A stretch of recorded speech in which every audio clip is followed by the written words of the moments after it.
Welcome to the deep dive. Today, we're really getting into the life and, well, the absolutely groundbreaking work of Marie Curie. Yeah, it's quite a story. And our main source here is actually her Vietnamese Wikipedia page, Hmm. which maybe surprisingly gives a really thorough look at her journey. Right, and our mission, as always, is to dig out the most fascinating bits, her science, obviously, but also the personal struggles, her legacy, and, keep it engaging. Absolutely, there's so much there. Okay, let's dive in then. She was born Maria Salomea Skłodowska, Warsaw, 1867. Poland was then part of the Russian Empire. That context feels important right away. Oh, definitely. Her family was deeply involved in Polish independence movements, which caused, well, serious money problems. So that environment, that struggle, it must have shaped her.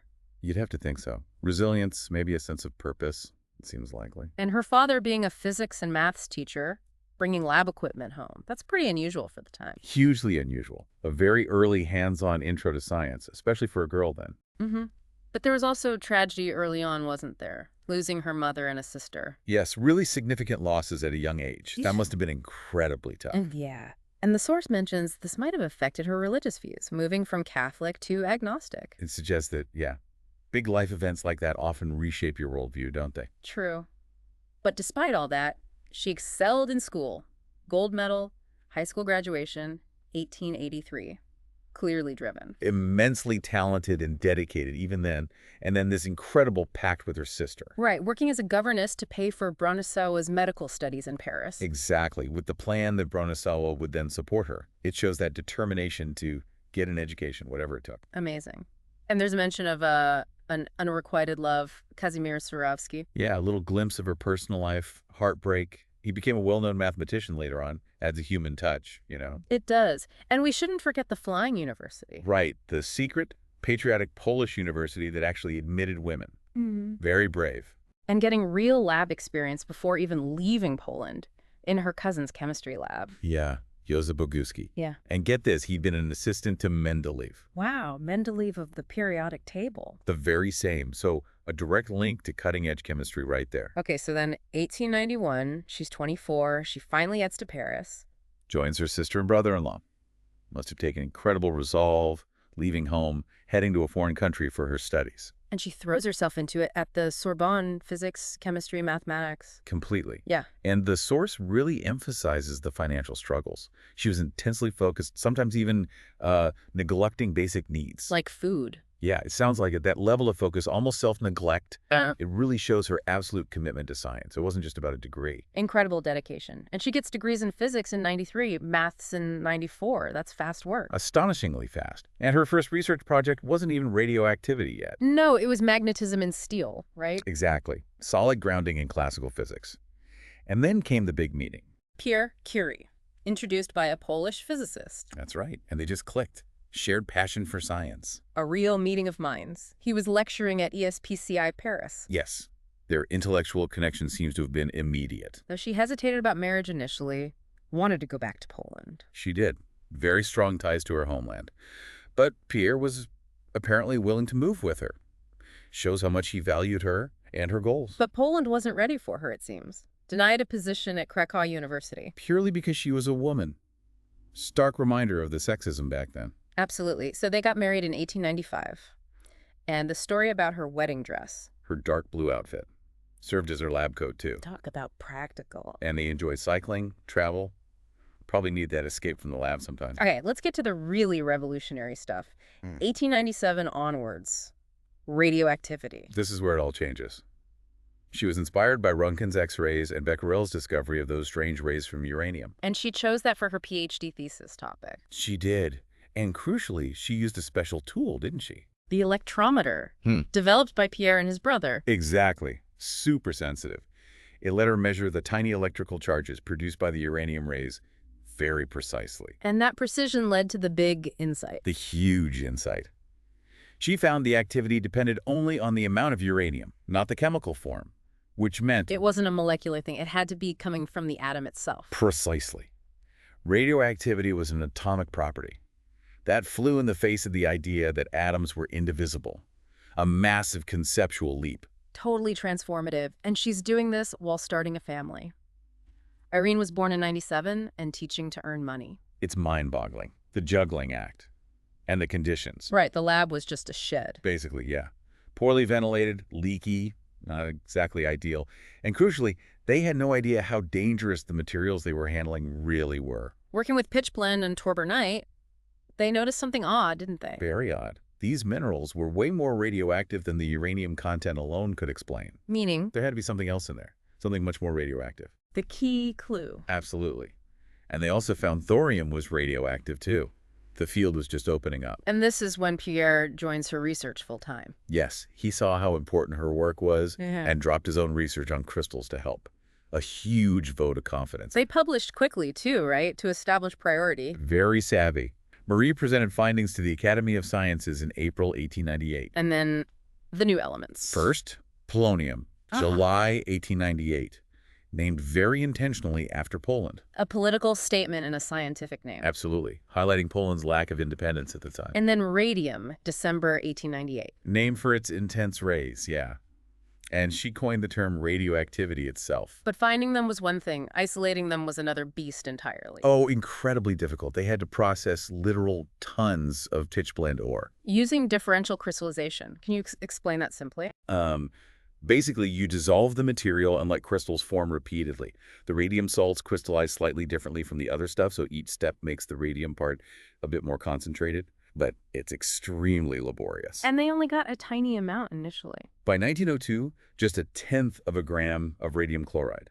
Pure metallic radium wasn't isolated until 1910. They never got pure polonium because it decays too quickly. And she was publishing constantly through this, 32 papers between 1898 and 1902. Phenomenal output. And one paper noted something incredibly important. About radium in tumor cells. Yes, that it seemed to destroy disease cells faster than healthy ones, the very earliest hint of radiation therapy. Just incredible foresight. Okay, so recognition starts to build. She became the first female lecturer at the École Normale Supérieure. That's right, a significant step. Then in 1902, a sad trip back to Poland when her father died. And she got her doctorate in June 1903. Formal recognition finally, but still facing barriers, like the Royal Institution invitation. Right, in London, only Pierre was allowed to speak because she was a woman. Even with her groundbreaking work, it shows the sexism was just relentless. Frustrating. And they decided not to patent their discoveries. A principled stand.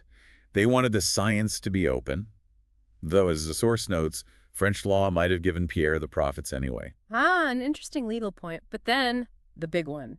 The Nobel Prize in Physics, 1903. Shared with Pierre and Becquerel for their joint research on radiation phenomena. But there was some drama there, too. She was almost left out. Initially, yes. The committee apparently only nominated the men. It took intervention from a committee member, Middag Leffler, who supported women in science. So thanks to him, she became the first woman ever to win a Nobel Prize. A massive historical moment. Landmark. And they were too busy to even go to Stockholm for the ceremony. And not until 1905. Shows where their priorities were the lab. The prize money must have helped, though. Definitely. Allowed them to hire their first lab assistant, and Pierre got a professorship at the University of Paris. But getting a proper lab built was still slow going. Very slow, yes. Bureaucracy. The next few years brought more changes. A second daughter, Eve, in 1904. Yes, expanding the family. And they were keen to keep the Polish connection. Hired Polish governesses, visited Poland. But then, 1906, the accident. Utterly devastating. Pierre was killed instantly, hit by a horse-drawn carriage. Just a horrific, sudden loss for Marie. Unimaginable. But the university, they offered her his professorship. They did, which made her the first female professor at the University of Paris.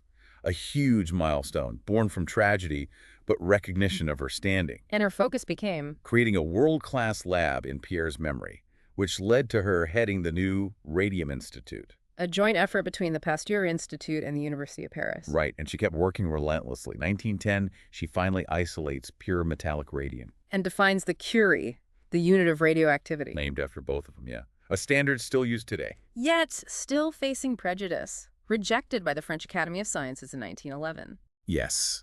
Amidst nasty xenophobic campaigns, false rumors she was Jewish. Just awful prejudice despite everything she'd done for science. Unbelievable. But that same year, 1911. The second Nobel Prize, this time in chemistry. For discovering polonium and radium, isolating radium, studying it. making her the first person ever to win 2 Nobels, and still the only person to win in 2 different scientific fields. Just unparalleled. Absolutely historic. But this triumph coincided with a major scandal. Yeah. Her relationship with Paul Langevin, a physicist, former student of Pierre's, who was married. And the press had a field day. Oh, completely. Mhm. Especially the right-wing papers. Attacked her as a foreigner, an atheist. It was brutal, very personal, and really vicious. Must have been incredibly difficult to endure. Immense pressure. The Nobel Committee stood by her scientifically, but the public attacks were fierce. Some Polish intellectuals even urged her to come back to Poland. Did the second Nobel help with the Radium Institute, though? It did give her leverage, yes. Yeah. Helped secure government funding. But the stress took a huge toll. She was hospitalized. For depression and a kidney issue, yeah. Directly after the prize. The strain was immense. She was offered a lab in Warsaw, but turned it down. Yes, she chose to stay and build the Radium Institute in Paris. Her commitment there was deep. Okay, then World War I breaks out in 1914, and her focus shifts entirely. Completely. She saw the immediate need for X-rays near the front lines. So she just learned radiology and car mechanics. Pretty much. Studied up rapidly, then got hold of X-ray gear, vehicles. And developed the mobile X-ray units, the Petites Curies. Exactly. Little Curies. Her direct invention, named after her, she became director of the Red Cross Radiology Service, set up the first military radiology center in France. And trained women as technicians. Yes, hundreds of them. Vital work. She also developed radon needles for sterilizing wounds, applying her research directly. The impact was huge, wasn't it? Estimated 1 million soldiers treated. An incredible number. A massive contribution to the war effort. But she did very little of her own fundamental research during those years. Understandable. And despite all that, no official recognition from France. No formal honors for her war work, remarkably. She even tried to donate her Nobel medals to be melted down. They wouldn't take them. No. So she bought war bonds instead. Deeply patriotic, even without the recognition. And she stayed active with Polish causes in France, too. Always. And she wrote about her war experiences later in Radiology and War. Okay, post-war. Things start to normalize a bit. She got a government stipend. Yes, in 1920.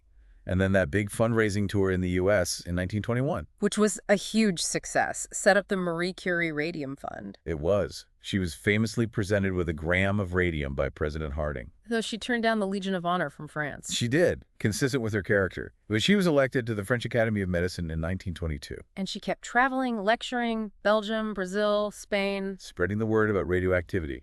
And the Radium Institute, under her leadership, just flourished. Became a world-leading center, producing more Nobel laureates. 4 more, including her daughter Irene and son-in-law Frederick Joliot-Curie. An incredible legacy just within the Institute. And she worked internationally, too, with the League of Nations, Einstein. Yes, on the Committee on Intellectual Cooperation. Always engaged. She also wrote a biography of Pierre. And maintained her Polish connections, laying the foundation stone for the Warsaw Radium Institute. Which her sister Bronislawa later directed. Another U.S. tour in '29 raised funds for Radium for Warsaw. Her energy seems boundless. Her- Elected to the International Atomic Weights Committee, won the Cameron Prize in Edinburgh. Just kept contributing. Her last trip to Poland was early 1934. And then, just a few months later, July 4th, 1934, she passed away. At 66, in a sanatorium in the French Alps, from aplastic anemia. Which is believed to be from the long-term radiation exposure. Almost certainly, the very thing she discovered. Back then, nobody understood the dangers.